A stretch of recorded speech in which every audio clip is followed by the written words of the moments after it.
Hello, lovelies. Well, you seem to get into me being all pretentious and liked my video essay thing that I did before, so I thought I'd give it another go. Collecting my rambling, incoherent thoughts is a bit like trying to catch dandelion seeds on a toothpick. It's not always easy to bring them all together into something presentable. Sometimes the links between my ideas are vague and not at all obvious, but this train of thought has no brakes and no switches. Today I want to talk to you about the rise of the boutique role-playing game and some related concepts that surround it. Tabletop RPGs, these days called TTRPGs, are an interesting and endlessly creative hobby. People are constantly trying out new shit. Not necessarily just in terms of game systems or the way in which the game is played, player narrative buy-in, things like that, but the ways in which they're packaged, presented, the focus, the price, and whatever gubbins, widgets and doobies go with it. It's a hobby that encourages personal creativity, and that is also reflected in professional creativity, sometimes, in the companies that produce the games that we all play. A distinct category has emerged in recent years, and I don't mean the trash PDF, though that is also true. I mean what some call the boutique RPG. These aren't just games, they're luxury products, often created for niche audiences within the already niche hobby, hitting them with high production values, collectability, specialized content, bibliophile appeal like leather covers, and sometimes other efforts such as fear of missing out through very limited print runs or crowdfunder-only games. Boutique RPGs are the Stuart Weitzman high heels of the gaming world, expensive, crafted with care, often admired more than played with, and sought after by collectors and fetishists.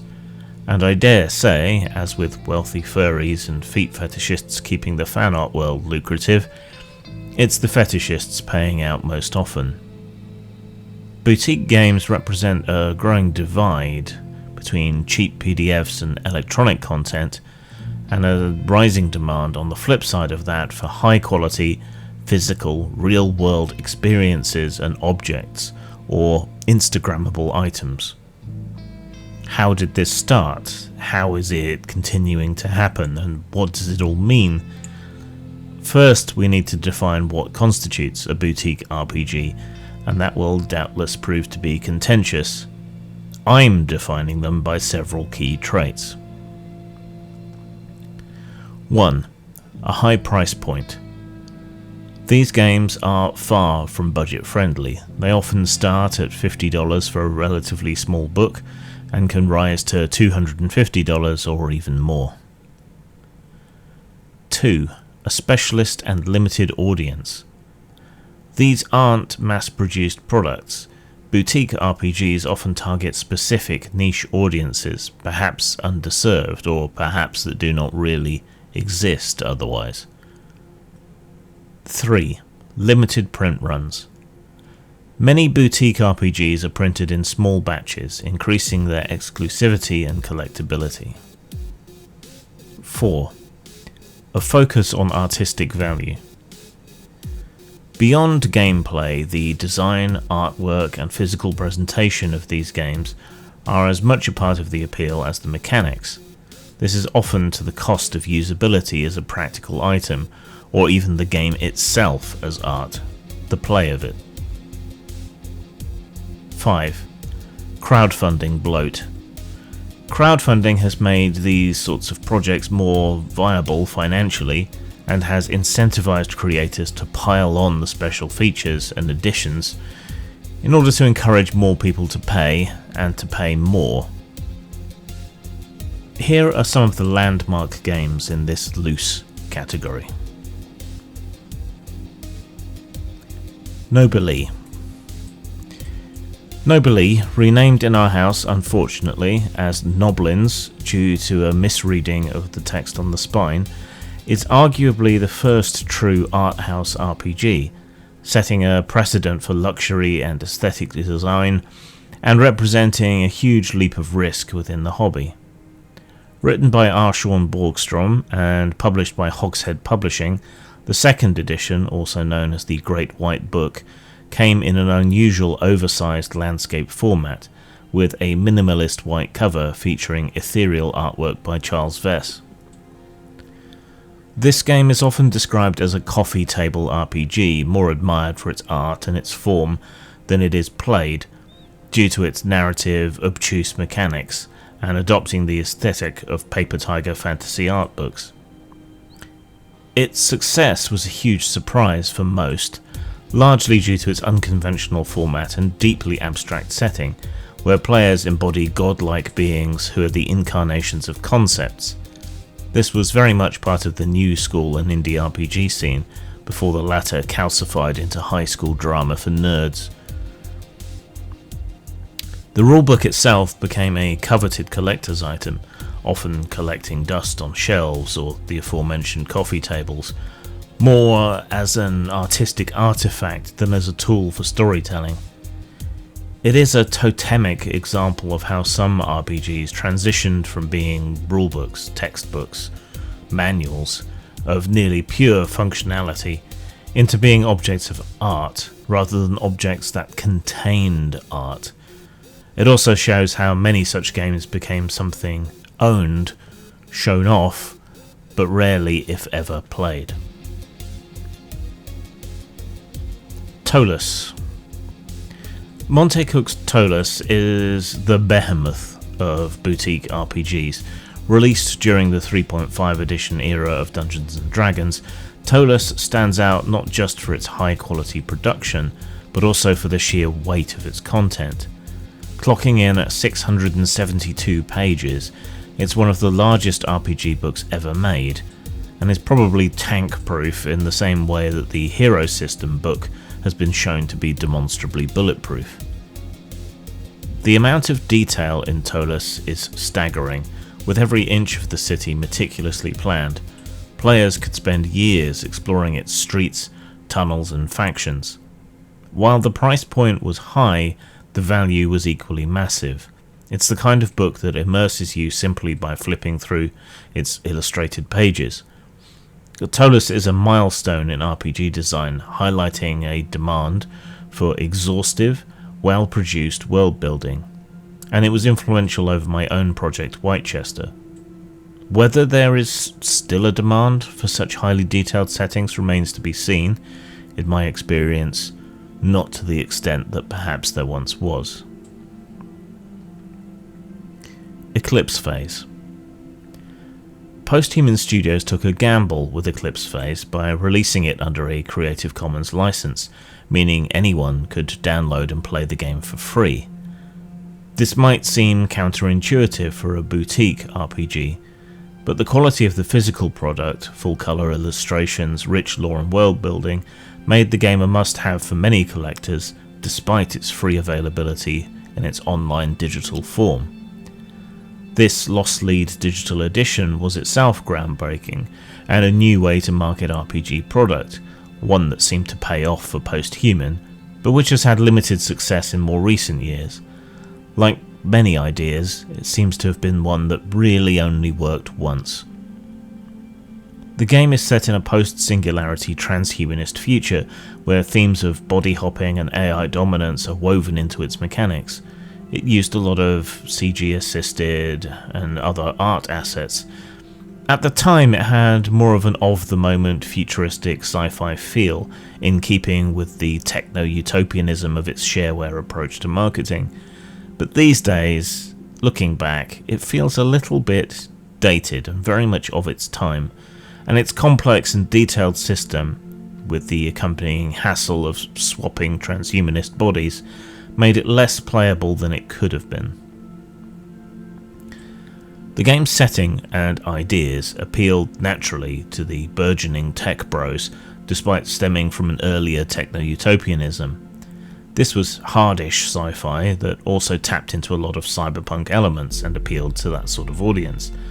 But the creators eventually self-sabotaged much of their most enthusiastic audience by taking an anti-libertarian, anti-tech bro stance to their community moderation. Tales from the Loop. Based on the retro-futuristic art and stories of Simon Stollenhag, Tales from the Loop is a beautiful blend of RPG and art book published by Free League. The game invites players into a nostalgic 1980s, 1990s inspired world filled with strange machines and otherworldly phenomena. Free League are responsible for quite a lot of art games, a disproportionate amount, perhaps to the detriment of the playability and even genre emulation of those games, especially with their commitment to the Year Zero engine. But at the same time, this is what makes their games stand apart from the crowd, which is quite the dilemma for them, I'm sure. Tales from the Loop's success is rooted in its visual art. Stollenhag's paintings are deeply immersive, and Free League expanded this into a game that feels like stepping into one of his dreamlike dystopian landscapes, the 1980s or 90s that never was. The follow-up, Things from the Flood, and Stollenhag's later work, The Electric State, continued this trend, blending evocative imagery with a narrative-based rule set. Free League has form for art games, having also worked with artist Johan Egerkrans on other projects such as Vaesen, showing an overall commitment to art-first design, even prioritizing that goal when perhaps they shouldn't, as in their version of Twilight 2000. In fact, some of their RPG work is better as an art book than some of the art books it's based upon, with higher production values. Mor Borg. Mor Borg is perhaps the most extreme example of an art-first RPG, even more so than Zack Smith's efforts, for example. Its design is chaotic, punk-infused, and drenched in niche heavy metal grue, with dense, sometimes unreadable text and pages so busy that they often resemble a graphic novel more than an RPG book. Produced by Free League in collaboration with Stockholm Cartel, Mor Borg is a surreal, apocalyptic RPG that some people buy simply to flip through for inspiration. Despite of, or perhaps because of, its hard-to-read layout, the game has developed a cult following. It's more of an aesthetic experience than a traditional game, offering a bleak, aggressive vibe that reflects a growing demand for products that challenge conventional notions of playability, though it does at least collect together the necessary rules in its end papers, though the rules themselves are shallow and often unsatisfying. People sometimes pursue the idea of a Souls-like experience at the tabletop, mirroring the difficulty of certain computer games, and perhaps Mor Borg provides that, not necessarily so much in the game and the challenge itself, but in how difficult and obscurationist it is to just pick up and play and understand the background of, and also in the aggressiveness of its fans. Invisible Sun. Monte Cook's Invisible Sun is a boutique RPG in the truest sense, and perhaps the best recent-ish example.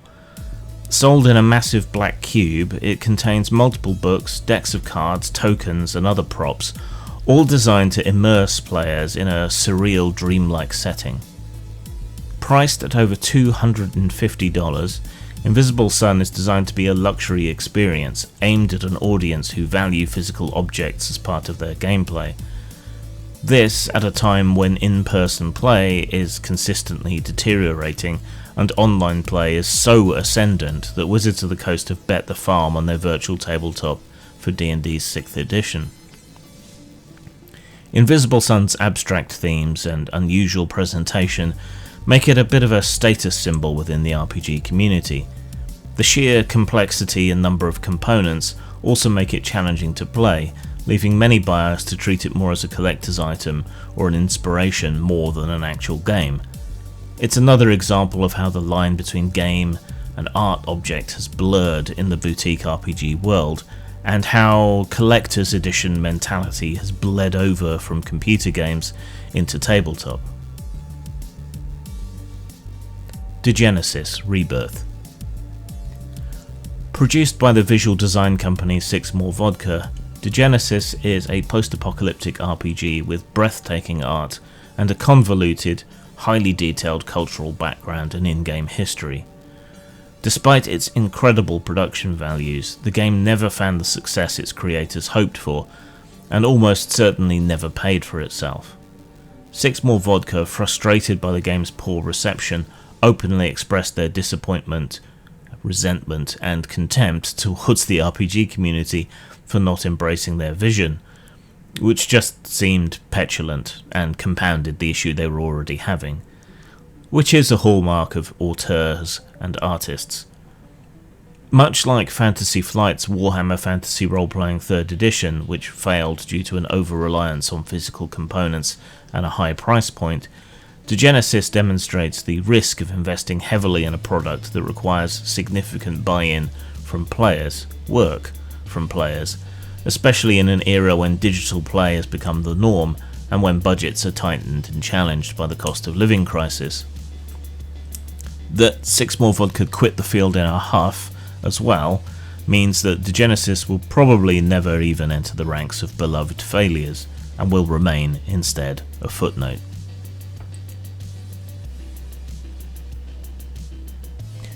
One reason for the rise of boutique RPGs could be the aging of the audience. Many players who grew up in the 70s, 80s and 90s now have more disposable income than other demographics and want to invest in something tangible. Where these games used to be cheap, high value, high utility products, where you got a lot of value for money, now that's less the case. These games cater to an audience that values high-quality physical products as opposed to the PDF-driven, digitally distributed games that have become far more common. This older audience remembers the things they couldn't afford when they were young, and wants the things that they loved, but in a more durable, presentable, mature format, not dissimilar to the way in which comics became graphic novels. This is also the last generation to have some digital suspicion common amongst it. This bifurcation between cheap trash PDFs and expensive art-focused physical games represents a significant divide in the market. One group is happy with affordable digital content squirreled away on their devices, while the other seeks collectible, high-end physical experiences that make for a good shelfie. These needn't be different audiences necessarily, just the same people at different stages of life or different levels of enthusiasm. Some boutique RPGs, like Warhammer Fantasy Role-Playing 3rd Edition, failed because of their reliance on physical components. In an era when RPGs are being played online more and more through platforms like Roll20 and Foundry VTT, these component-heavy games are often impractical to play online, especially for people without programming skill, and especially given the poor user experience of most VTTs and their difficulty of use. The idea of needing a physical box of cards, tokens and other materials becomes a barrier because probably everybody needs them. So it becomes this barrier rather than an attraction when most of the play has shifted to virtual space. This may be the sort of thing that could spell trouble for projects like Daggerheart with their reliance on tokens and cards. If they get too caught up in their props and widgets, especially for an audience of a streaming show who will skew heavily online, then take-up of their game might be slim. Another development in the boutique RPG world is the rise of virtue signal RPGs, games that I call papal indulgences. Games bought less for the sake of play and more to display alignment with certain political or social causes, values or groups. These products often feature themes or statements that resonate with modern values or a reactionary response to them. Usually they're cliquish pseudo-progressivism, but we do see things on the other side. The physical act of buying them signals support for those ideals. This is the purchasing of games as a statement, as an expression of identity, rather than as a game to play, and that represents an interesting evolution in the relationship between consumers and what amounts to boutique RPGs. The added value here is the cause, not the game, not the props. The cause. What you buy may be shit, but it's expressing support for a bisexual, gender-neutral, trans-black vegan with mobility issues, or a crypto-fascist, so that makes buying it good by default. Failing to purchase and support such material, or bringing trivial concerns like realism, plausibility, playability, and balance into it, will often see one confirmed in the eyes of many as a bigot or woke. It's consumerist activism. Marx would weep. As the tabletop gaming community continues to evolve, boutique RPGs are likely to maintain a strong presence. High-quality physical games will appeal to those who crave tangible, art-infused in-person experiences, and who like to collect, even as more and more gameplay shifts to digital platforms and we as human beings become more and more atomized. The exceptions to this perhaps being board game cafes and the surviving game stores, which will become destinations for people to play in person. Future boutique games will likely become even more collectible, with emphasis on rarity, artistry, and unique physical components that simply can't be replicated effectively in digital format. However, just as collector's editions seem to have peaked around computer games, the RPG peak can't be far behind, as we follow the same trajectory for digital delivery. Soon, the mere existence of a hard copy book may be what qualifies something as boutique and collectible, rather than its specific form, materials, or add-ons. Boutique RPGs represent a fascinating niche within the broader tabletop RPG landscape. From the art-focused Nobili to the chaotic, unreadable Mor Borg, these games prioritize artistic expression, physical craftsmanship, and niche audiences. Whether driven by nostalgia, a desire for luxury, or a statement of identity, the trend continues to evolve, and we can only speculate about the next iteration of these lavish, carefully crafted games. And where does this leave designers? It leaves them taking more financial risk, relying more heavily upon crowdfunding and promising extra faff and widgets in order to get those backers, which increases project risk and delay. It means an auteur designer taking on the role of project manager and manufacturing liaison, along with writer, editor, layout artist, art director, head of marketing and social media manager. It creates higher expectations and polarizes the market even more between the throwaway itch.io PDF and the luxurious shelf queen. I admire the artistry and the effort, the risk-taking and the commitment that is involved, but I bemoan the relative lack of usefulness, as in actual playability. Times are changing, but the luxury products are the result of an aging, wealthier fan demographic. And like so many businesses, they're part of an attempt to keep physical products relevant. But how long can that situation last? That's the question.